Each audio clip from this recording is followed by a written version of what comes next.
मेरा पहला सवाल तो आपसे ये 149 नंबर की सीट है और इसमें 90% से ज्यादा एरिया जो है वो ग्रामीण है जी।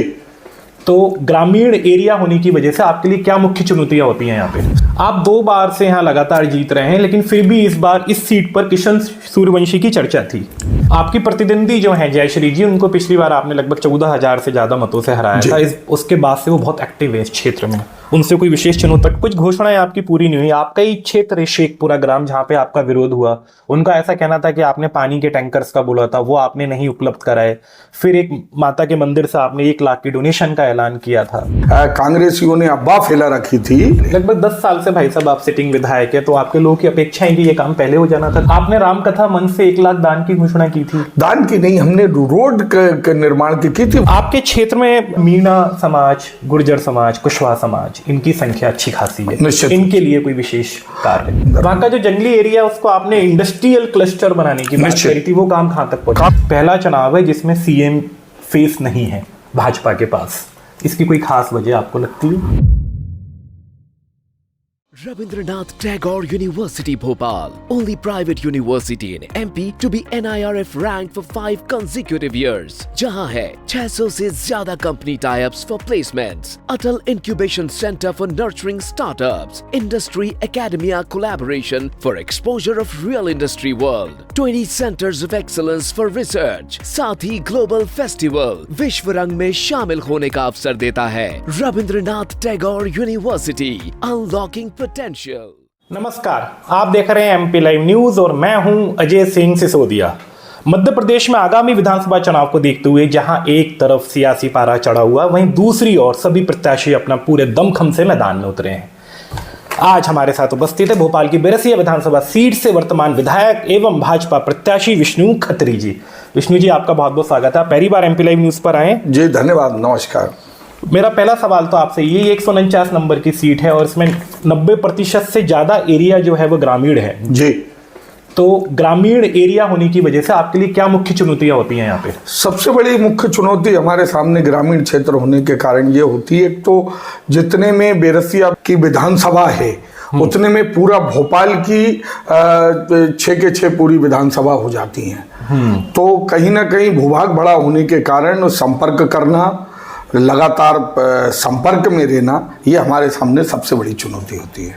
आप 2 बार से यहाँ लगातार जीत रहे हैं, लेकिन फिर भी इस बार इस सीट पर किशन सूर्यवंशी की चर्चा थी, आपका क्या कहना है इस पर? अब देखिए, ये तो पार्टी का निर्णय है, पार्टी ने निर्णय किया है। मैं और मुझे तीसरी बार अवसर दिया और मैं जनता के बीच में जाकर अपना जनता का आशीर्वाद मांग रहा हूँ। आपकी प्रतिद्वंदी जो है जयश्री जी, उनको पिछली बार आपने लगभग 14,000 से ज्यादा मतों से हराया था। उसके बाद से वो बहुत एक्टिव है इस क्षेत्र में, उनसे कोई विशेष चुनौती आपको मिल रही है? बिल्कुल एक्टिव नहीं है। कोरोना जैसे समय में जब समाज को सबसे ज्यादा जरूरत थी जनप्रतिनिधियों की, कहीं ना कहीं लीडरों की, कि वो आए लोगों के बीच में जो है सेवा कार्य करें या वैक्सीनेशन जैसे विषय पे जागरूकता करें, कांग्रेस बिल्कुल बेरसिया विधानसभा के अंदर कहीं नहीं थी।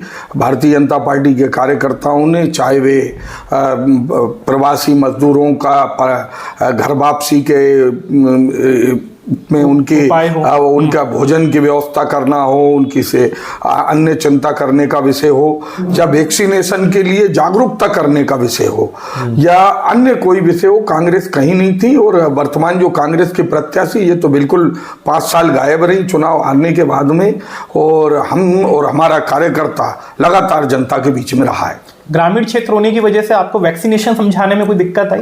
निश्चित रूप से बहुत ज्यादा दिक्कत आई। शुरू में बड़ी कांग्रेसियों ने अफवाह फैला रखी थी कि ये वैक्सीनेशन कराने से अपंगता हो सकती है, नपुंसकता हो सकती है, जीवन समाप्त हो सकता है, और इसके कारण हमें अनेक प्रकार के प्रयोग करना पड़े। हमने कहा कि जो पंचायत सबसे पहले 100% वैक्सीनेशन कराई, हम उसे 10 लाख रुपए विकास कार्य के लिए देंगे।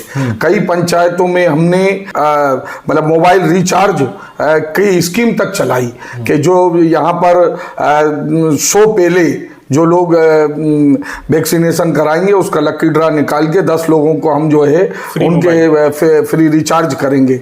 ऐसा करके हमने बैरसिया के अंदर हमने कोरोना से लोगों का बचाव भी कराया, जन जागरण भी चलाया और वैक्सीनेशन भी कराया।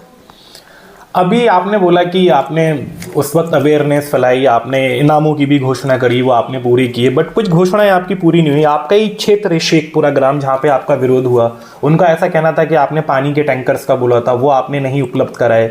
फिर एक माता के मंदिर से आपने 1 लाख की डोनेशन का ऐलान किया था, उस पर भी कुछ दोनों जो काम आप कह रहे हैं दोनों काम हो गए हैं। जो पानी का टैंकर का मैंने घोषणा की थी वे भी आचार संहिता लगने के पहले वो जो है हमने वहां शेखपुरा को टैंकर प्रदाय कर दिया है और 1 लाख रुपए आपका विरोध किया। वो उस समय केवल इतना सा इशू था कि जब मैं वहां से ग्रामवासियों से मिलकर मैं निकला तो लोगों ने मेरे को कुछ लोगों ने रोका और जो सरपंच के विरोधी खेमा था जो उस समय चुनाव लड़ा था उन लोगों ने कहा कि भाई साहब आपने टैंकर का कहा था आपने दिया नहीं। हमने कहा 8 दिन में हम दे देंगे। वो चूंकि प्रक्रिया में है उसके एक प्रोसेस होती है कोई भी सरकारी काम की और उसके बाद में वो हुआ है। आपने रामकथा मंच से 1 लाख दान की घोषणा की थी। दान की नहीं, हमने रोड के निर्माण की थी, वो कार्य भी हमने किया है। पंचायत के अंदर पर राशि पहुंच गई है। जी, आपके क्षेत्र में भाई साहब मीणा समाज, गुर्जर समाज, कुशवाहा समाज, इनकी संख्या अच्छी खासी है, इनके लिए कोई विशेष कार्य? देखिए अलग अलग हमने जाति को अलग से नहीं, इस नजरिए से हमने नहीं देखा। भारतीय जनता पार्टी एक समग्र सबका साथ सबका विकास और सबका विश्वास इस मंत्र पे चलती है। लेकिन हाँ जहाँ आवश्यक काम जहाँ जैसा रहा है उसको हमने करने का प्रयत्न किया है। और बैरसिया विधानसभा के अंदर आज आप देखिए एक भी राजस्व ग्राम अब ऐसा नहीं बचा है कि जिसमें रोड स्वीकृत हो गया हो या रोड बन गया हो। कोई दोनों स्थिति, अधिकतम रोड बन गए हैं। साथ में हमने अनेक वहां पे मंजरे टोलों तक बिजली पहुंची है। बड़े मेरे से पहले मात्र जो है 9 हाई स्कूल थे, अब वहां 16 हाई स्कूल हम नए लेकर आए हैं। एडीजे कोर्ट बैरसिया में आई है। बैरसिया का सामुदायिक स्वास्थ्य केंद्र अब सिविल हॉस्पिटल हो गया है। बैरसिया में औद्योगिक क्षेत्र आया है। ITI 5 करोड़ का आदर्श ITI भवन बना है। CM राइज स्कूल 35 करोड़ का बन रहा है। अनेक ऐसे काम है जो बैरसिया के अंदर। वहां का जो जंगली एरिया उसको आपने इंडस्ट्रियल क्लस्टर बनाने की बात करी थी, वो काम कहां तक पहुंचा? काम चल रहा है। आप देखिए पातलपुर जो बैरसिया से सिरोंज मार्ग है वहां पे 25 करोड़ रुपए की राशि से अधोसंरचना का काम अंतिम चरण में है। जैसे अभी CM साहब ने महाकाल लोक, आपके मतलब बीजेपी के टेन्योर में महाकाल लोक का काम हुआ, सलकनपुर में देवी लोक बन रहा है, ऐसी तरावली माता के आसपास भी लोग ये हमारे कार्य एजेंडे में अभी आपको मैं पत्रक जो हम वितरण कर रहे हैं, हमने जो 21 बिंदु हमने लिए हैं कि जो हमारी आगामी कार्य योजना में होंगे उनमें माँ हरसिद्धि लोक का निर्माण और बरखेड़ी देव वहाँ पर भी बड़ी संख्या में हमारे श्रद्धालु जो है जाते हैं, हरदूज पर जाते हैं, मेला लगता है। तो उनके लिए वहाँ पर एक परिक्रमा पथ, अधिक मास में वहाँ परिक्रमा का बड़ा महत्व है। बड़ी संख्या में श्रद्धालु एकत्र होते हैं तो हम परिक्रमा पथ का निर्माण भी हम वहाँ कराने वाले हैं। लगभग 10 साल से भाई साहब आप सिटिंग विधायक है, तो आपके लोगों की अपेक्षा है कि ये काम पहले हो जाना था। तरावली माता तो पहचान है आपके क्षेत्र। तरावली माता मंदिर के लिए जो अप्रोच रोड है जी, वो पहले 3-3 मीटर चौड़ी होती थी। हमने माता जी के मंदिर पहुंचने वाली, चाहे बैरसिया से तरावली वाली रोड है, आप देखिए 5 मीटर चौड़ी और शानदार रोड बनी है। इधर से जो भोपाल से तरावली मंदिर जाने वाला भोपाल बैरसिया रोड के समानांतर मार्ग जो डोबरा से धमर्रा से हिरणखेड़ी होकर तरावली और नलखेड़ा बैरसिया निकलता है, वो 5 मीटर चौड़ा रोड हो गया। उसके आसपास का शेडों का निर्माण हुआ है। अन्य जो पर्यटन ने वहाँ पर एक बड़ा हॉल का निर्माण किया है। अनेक ऐसी सुविधाएं हैं जो वहां पर हुई हैं। और लेकिन चूंकि विकास ये निरंतर चलने वाली प्रक्रिया है और आगे और उसके अंदर क्या अच्छा कर सकते हैं हम करने वाले हैं।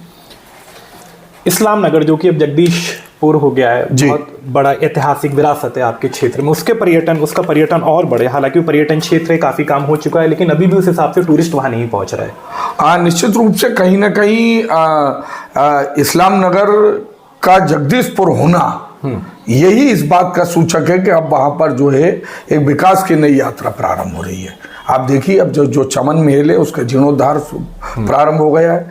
लामाखेड़ा से जगदीशपुर जाने वाला मार्ग है, शानदार रोड बन रहा है। आसपास इधर ईंटखेड़ी से जगदीशपुर जाने वाला सीमेंट कंक्रीट शानदार रोड है। अब हमारी कोशिश है कि आने वाले समय में वहाँ पे हम और क्या अच्छा पर्यटकों के लिए सुविधा कर पाए। कोई कैफेटेरिया हो सकता है और अन्य वहाँ सुविधाएं जिनके माध्यम से हमारा पर्यटन, क्योंकि अभी तक उसकी ब्रांडिंग नहीं हो पाई थी, अब और अच्छे से हम उसको करके करने वाले हैं। ये पहला चुनाव है भाई साहब, हालांकि मैंने सारे सवाल आप ही के क्षेत्र से लिए, एक सामान्य बीजेपी से ले रहा हूँ सवाल।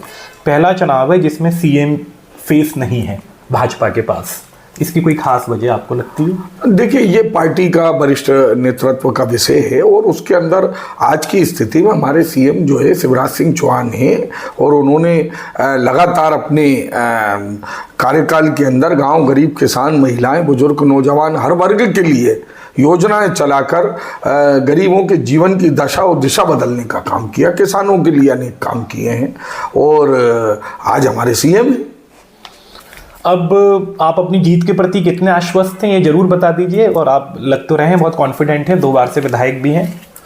निश्चित रूप से बेरसिया विधानसभा उन विधानसभाओं में जहां भारतीय जनता पार्टी का एक वैचारिक जनाधार है जी, और एक अब बात छोड़कर बीच में लगातार भारतीय जनता पार्टी वहां से विजयी हुई है और वहां व्यक्ति चुनाव नहीं लड़ता है, वहाँ विचारधारा चुनाव लड़ती है, सिंबल चुनाव लड़ता है। और इस बार भी बेरसिया विधानसभा से भारतीय जनता पार्टी विजयी होगी। अब लोग आपको वोट क्यों दे? फिर से 2 बार आपको दे चुके हैं, वो एक वोट अपील आपकी तरफ से हो जाए। अब मुझे वोट इसलिए देना चाहिए क्योंकि मेरा बेरसिया विधानसभा पे मेरी पूरी अब ग्रिप बन गई है, क्योंकि पूरा जो भूभाग है, वहाँ की समस्याएं, वहाँ क्या आवश्यकता है, व्यक्तियों को समझना, व्यवस्था को समझना, ग्रामीण क्षेत्र में राजनीति करना आसान नहीं है। और उसको, उन समस्याओं को चिन्हित करके मैंने जो काम विकास की यात्रा प्रारंभ की है, अब उस मंदिर पे केवल कलश चढ़ना शेष रह गया है। और इसलिए इस कार्यकाल में हम बेरसिया को एक विकसित विधानसभा बनाने की मेरी पूरी कल्पना है, योजना है। और इसलिए जांचा परखा खरा, क्योंकि अब 10 वर्ष से मेरे मतदाता बंधुओं ने, मेरे माताओं बहनों ने मेरे कार्य व्यवहार सबको देखा है और इसलिए, और भारतीय जनता पार्टी ही केवल विकास कर सकती है, इसलिए मुझे लगता है कि भारतीय जनता पार्टी के पक्ष में मेरा मतदाता, मेरी माताएं बहनें आशीर्वाद देंगी और मुझे भारी मतों से विजयी बनाएंगे। इतना ही मैं निवेदन करता हूँ। आप एमपी लाइव न्यूज से जुड़े, आपका बहुत बहुत धन्यवाद। तो ये थे हमारे साथ भोपाल की बेरसिया विधानसभा सीट से सिटिंग विधायक एवं भाजपा प्रत्याशी विष्णु खत्री जी, जो कि अपनी जीत के प्रति हैं बहुत ज्यादा आश्वस्त। 17 नवंबर को वोटिंग है, रिजल्ट क्या होगा ये तो भविष्य के गर्भ में छुपा है। 3 दिसंबर तक का हमको इंतजार करना होगा। चुनावी कवरेज जारी, आप देख रहे हैं MP live news. No favour no fear. Rabindranath Tagore University Bhopal, only private university in MP to be NIRF ranked for 5 consecutive years. जहां है 600 से ज्यादा company tie-ups for placements, Atal Incubation Center for nurturing startups, Industry Academia collaboration for exposure of real industry world, 20 centers of excellence for research, साथ ही global festival विश्व रंग में शामिल होने का अवसर देता है। Rabindranath Tagore University, unlocking potential.